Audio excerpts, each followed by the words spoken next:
Nina, the woman who was all man. My never-ending need to indulge never stops. As much as I want a relationship, I think I almost don't want one, although I don't believe that. I'd be happy with a simple mammal to love of any gender. As I grow older, I fall back on something John Lennon alluded to. Love is love, doesn't matter where it comes from. There is also sex is sex, and that doesn't matter where that comes from either. So we've seen all the films, the snippets on RedTube. Could I date a man? No fucking way, I'm no homo.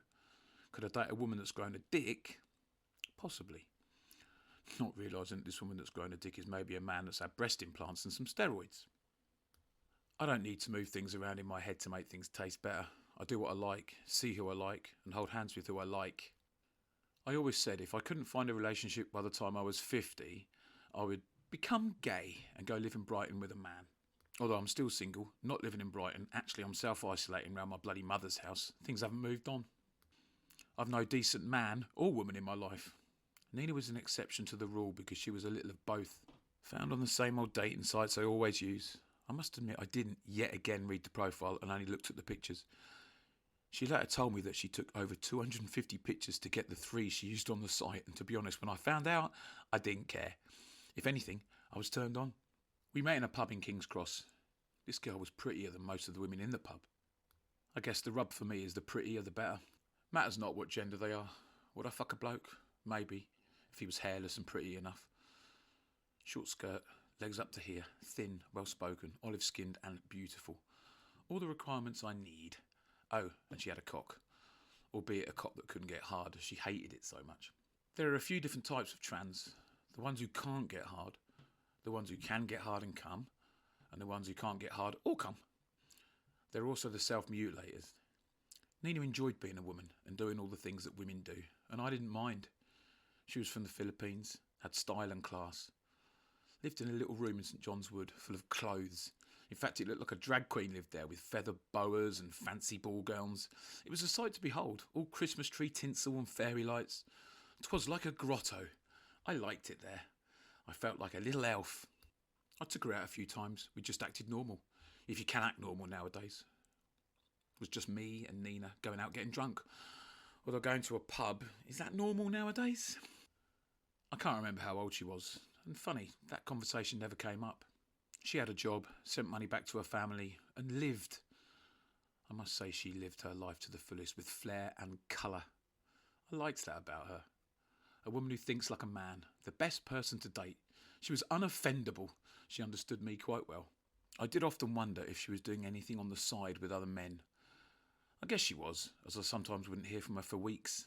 Naively thinking, she just likes being free. I always thought of Nina as my guilty pleasure. I wanted to have fun with her, but we both knew I was too flighty and would never be able to have a full relationship with her. How could I? What would happen when we get old? What could happen if her steroids ran out? Would she slowly start to look like a man? Would I have fallen in love with her by that time? And would it be too late in my book? Walking down the street, we would look like a pair of gay men. Funny, I don't consider myself gay in any way. I look for beauty, and I think that's the best way to be. I've never actually dated a man who looks like a man. I couldn't. I'd look gay. I'm not gay. Nina did show me another world though. Music and over-the-top behaviour, Freddie Mercury styly. If he'd have been alive, should have been to one party or another with him. I remember going to Heaven once when I was 19. The place was just a massive group of bodies in dark corners, full of strobe lights and crushed velvet. A disco within a ballroom full of kings, but mostly queens. Top off, bra off, shirt off, it didn't matter. This was the life Nina had reintroduced me to, and it didn't take me a great deal of time to become acquainted with it. Poppers, cocaine, vodka, that was a sustenance at the time. Boy, didn't we ever hoot. Everyone was darling, everyone was high, and most of all, everyone was happy. Dancing to the Pet Shop Boys and any Euro cheesy trash. I can hardly say that. The place used to erupt when Kylie came on. Years later, places still do, I believe. The lesbian, trans and gay community always seem to be having a better time than the rest. I guess it's because they're unafraid to show their emotions, to show what's inside. It doesn't hurt that their upbringing was possibly slightly traumatic than most. Hey, don't we all suffer with borderline personality disorder? I do, and so do some of the best friends I've ever had.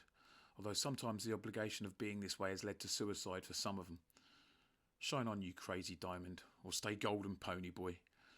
I indulged whilst running a company and having to wet nurse every employee I had and take care of their problems. But I still indulged and we still carried on. They were good times. I saw Nina for the last time at a New Year's Eve party. I wasn't with her, I was with Sam. Nina was busy doing what she did. She never noticed me and I didn't go up to her.